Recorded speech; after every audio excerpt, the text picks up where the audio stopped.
Good morning, students. Today we will study lesson 2 of geography class 7. आज की class में हम लोग क्लास 7 के लेसन 2 ज्योग्राफी के लेसन 2 इनसाइड द अर्थ के बारे में पढ़ेंगे, यानी कि अर्थ के अंदर क्या मौजूद है इसके बारे में हम लोग पढ़ेंगे। तो शुरू करते हैं आपका लेसन। तो सबसे पहले इस डायग्राम को समझाने के लिए, इस चित्र को समझाने के लिए मैं आपको एक उदाहरण देना चाहूँगा। आपने ऑनियन देखा होगा। ऑनियन देखते हैं, ऑनियन को हम लोग जैसे जैसे छीलते जाते हैं वैसे ही अनेकों परत होते हैं, और उसी प्रकार से जैसे ऑनियन में परत होते हैं वैसे ही अर्थ में 3 परत हैं। ठीक है, 3 परत है। पहला जो है उसको क्रस्ट बोला जाता है। क्या बोला जाता है? क्रस्ट बोला जाता है। ये यानी कह सकते हैं कि जो पृथ्वी की बाहरी आवरण है वह लगभग क्या है? क्रस्ट है। तो क्रस्ट इसको बोलते हैं। और क्रस्ट की जो मोटाई होती है 35 किलोमीटर से लेकर के और 5 किलोमीटर तक होती है। अब कहाँ होती है 35 और कहाँ होती है 5 किलोमीटर, ये समझेंगे। तो इसकी मोटाई कॉन्टिनेंटल एरियाज में, कॉन्टिनेंटल आप लोग जानते हैं कि पृथ्वी को 2 भागों में बांटा गया है। एक आपका ओशियन रीजन है और एक आपका कॉन्टिनेंटल है। तो कॉन्टिनेंटल यानी कि महाद्वीपीय क्षेत्रों में इसकी जो मोटाई होती है 35 किलोमीटर होती है, और समुद्री क्षेत्रों में इसकी मोटाई 5 किलोमीटर होती है। ठीक है, और जो मोटाई इसकी होती है कॉन्टिनेंटल क्षेत्र में उसको सियाल के नाम से जानते हैं, SIAL। इसको सियाल के नाम से इसलिए जानते हैं क्योंकि ये जो परत होती है सिलिका और एल्युमिनियम के मिलकर के बनी होती है। किसका? सिलिका और एल्युमिनियम। ठीक है, इसी कारण इसका नाम क्या है? सियाल है। और जो आपका समुद्री क्षेत्र में जो क्रस्ट होता है उसको साइमा के नाम से जाना जाता है। साइमा कहने का मतलब कि सिलिका और मैग्नीशियम का बना हुआ होता है। साइमा जो होता है सिलिका और मैग्नीशियम का बना होता है, मैग्नीशियम का बना होता है, जिसके कारण इसको साइमा और इसको सियाल कहा जाता है। दूसरी परत होती है इसकी मैंटल। क्या होती है? मैंटल। दूसरी परत इसकी क्या होती है? मैंटल होती है, और जिसकी जो डेंसिटी होती है, ये इसकी जो मोटाई होती है 2900 किलोमीटर होती है, 2900 किलोमीटर। और ये पृथ्वी का मध्य परत है। क्रस्ट के बाद मैंटल आता है, और अंतिम परत जो है वह कोर होता है। ये आपका कोर हो गया। कोर को एक और नाम से जाना जाता है, और कोर को एक और नाम से जाना जाता है। इसका एक और नाम है नाइफ। इसको एक और नाम से जाना जाता है नाइफ। नाइफ इसलिए जाना जाता है क्योंकि यहाँ ये जो होता है निकेल प्लस फेरस। फेरस यानी लोहा। लोहा का केमिस्ट्री में फेरस कहा जाता है, केमिकल नेम इसका फेरस होता है। तो ये निकेल और फेरस से मिलकर बना होता है कोर जो होता है, इस कारण इसको नाइफ कहा जाता है। और इसकी जो रेडियस होती है, रेडियस जो होती है वह 3500 किलोमीटर होती है, 3500 किलोमीटर होती है। ठीक है, तो ये आपने बनावट समझ लिया किसका? अर्थ का। तो सबसे बाहरी परत आपका क्या हो गया? सबसे बाहरी परत आपका क्रस्ट हो गया, उसके बाद मैंटल हो गया, उसके बाद कोर हो गया।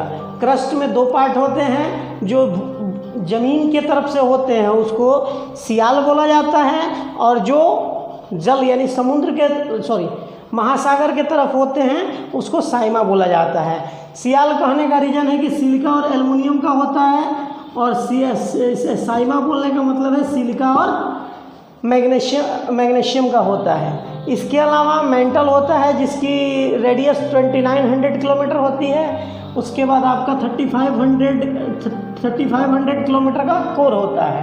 कोर का दूसरा नाम नाइफ है, जिसको निकेल और फेरस का बना होता है। अब अगला पॉइंट आपके बुक का समझेंगे हम लोग। अब अगला पॉइंट आपके बुक का समझेंगे।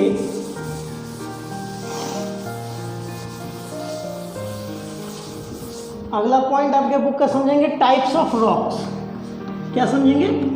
Types of rock. अब रॉक्स के प्रकार को समझेंगे। तो रॉक्स का मुख्यतः 3 प्रकार होता है।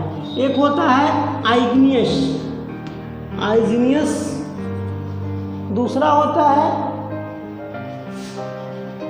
आइग्नियस, दूसरा होता है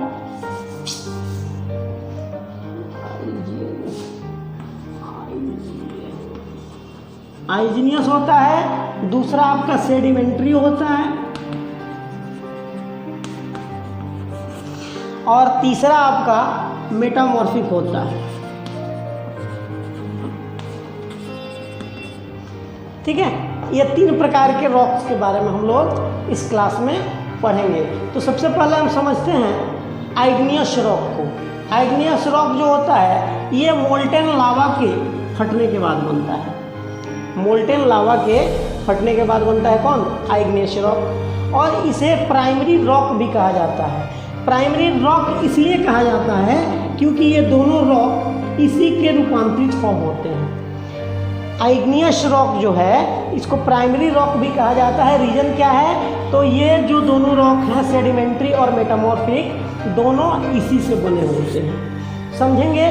और आपको हम बता दें कि ये जब क्या बोलते हैं इसका होता है when the molten magma become solid rock thus formed are called igneous rock. जब मोल्टन लावा फटता है तो आइग्नियस रॉक बनता है। अब इसका भी 2 पार्ट है। एक आपका एक्सट्रूसिव है। क्या है? एक्सट्रूसिव। और दूसरा आपका इंट्रूसिव है। इसके नाम में ही इसका डिफिनीशन है। जब मोल्टेन लावा फटता है तो जो इसके फटने के बाद जो हार्ड पार्ट होते हैं जो बाहर आते हैं और तुरंत ठंडे हो जाते हैं। जैसे मान लीजिए कि यह मोल्टेन लावा फटा और कुछ हिस्सा अंदर रह गया और कुछ हिस्सा बाहर आ गया। तो जो हिस्सा बाहर आकर के जल्द ठंड हो जाते हैं वो आपका एक्सट्रूसिव हो गए, और जो अंदर रह के धीरे धीरे कुछ लंबे समय में ठंडे होते हैं वो आपके इंट्रूसिव हो गए। क्लियर है? तो आगे हम देखेंगे। ये दोनों आप समझ लिए, यानी कि जो बाहर निकल के तुरंत ठंडा हो जाए आइग्नियस रॉक का एक्सट्रूसिव है, और जो धीरे धीरे कुछ लंबे समय में ठंडा हो वो आपका इंट्रूसिव है। ठीक है, अब आगे समझते हैं सेडिमेंट्री रॉक। सेडिमेंट्री रॉक क्या है? इसको समझने के लिए हम एक थोड़ा सा आपको बता रहे हैं। जैसे कि आप लोगों ने सुना होगा कि आप लोग प्रैक्टिकल भी किए होंगे कि गर्म होने के बाद जो है रॉक जो है चिपकता है और उससे छोटे छोटे पार्टिकल्स में टूट जाता है। ठीक है, हम समझेंगे सेडिमेंट्री को।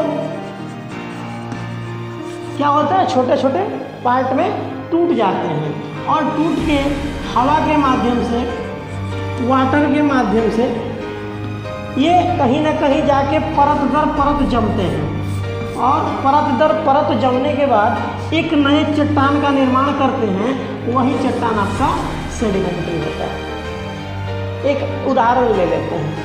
आपने नाली में या कहीं नदी में पानी को बहते हुए देखा होगा। इसके ऊपर मान लीजिए यहाँ पे कोई रुकावट आ जाए, पानी चलते आता है, चलते आता है, चलते आता है, चलते आता है। कुछ दिनों बाद हम यहाँ देखते हैं एक मजबूत सा टीला बन जाता है, और टीला बनने के बाद वो अत्यंत कठोर हो जाता है, और इसी प्रकार से आपका सेडिमेंट्री रॉक का निर्माण होता है। ठीक है, तो आप लोग सेडिमेंट्री भी समझ लिए। अब अगला समझते हैं मेटामॉर्फिक। मेटामॉर्फिक में क्या होता है? तो मेटामॉर्फिक जो रॉक है वो आपका क्या होता है जी? सबसे पहले सेडिमेंट्री रॉक जो होते हैं और आइग्नियस रॉक जो होते हैं, दोनों हीट और प्रेशर से अपना रूप बदल लेते हैं। ठीक है, आइग्नियस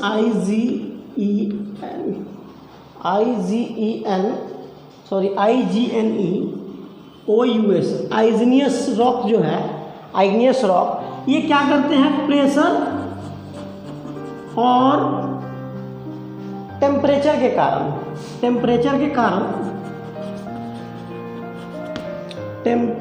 कारण क्या कर लेते हैं, अपना रूप बदल लेते हैं, तो वो आपका क्या हो जाते हैं, मेटामॉर्फिक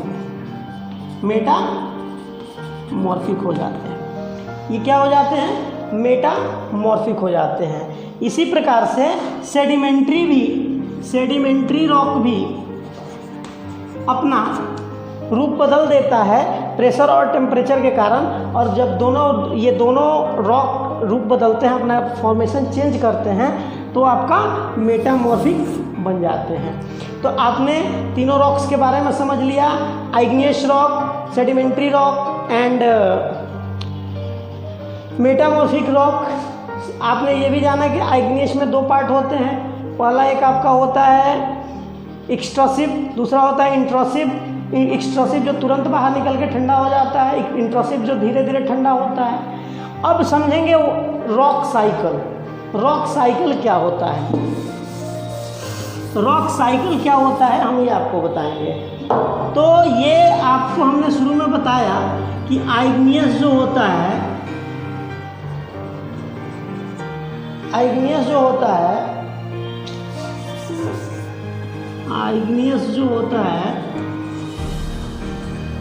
रॉक जो होता है वह गर्मी और धूप के कारण चिटक करके हवा और पानी के द्वारा बह करके सेडिमेंट्री बनाता है। क्या बनाता है, सेडिमेंट्री बनाता है। और ये दोनों अपना रूप बदल करके मेटामॉर्फिक बनाते हैं, और फिर मेटामॉर्फिक मोल्टेन लावा बन करके और फिर आपका क्या बनाता है, आइग्नियस रॉक बनाता है। तो यही igneous to sedimentary, sedimentary to metamorphic, metamorphic to molten lava and molten lava to igneous rock, this process is called rock cycle. तो रॉक साइकिल भी आपको समझ में आ गया, यानी कि ये एक दूसरे को प्रतिरूप होते रहते हैं, अपने रूप को बदलते रहते हैं, और एक रूप से दूसरे रूप में जाने की प्रक्रिया क्या कहलाती है, यानी कि फिर घूम करके आइग्नियस, सेडिमेंट्री, मेटामॉर्फिक और मोल्टेन लावा तो फिर आइग्नियस रॉक बनना, यही आपका रॉक साइकिल है। तो आपका लेसन कंप्लीट हुआ, और आपका लेसन कंप्लीट हुआ, आप इसके क्वेश्चन आंसर को प्रयास करेंगे, बनाएंगे। अगर कहीं दिक्कत आती है तो टीचर से कांटेक्ट करेंगे। धन्यवाद।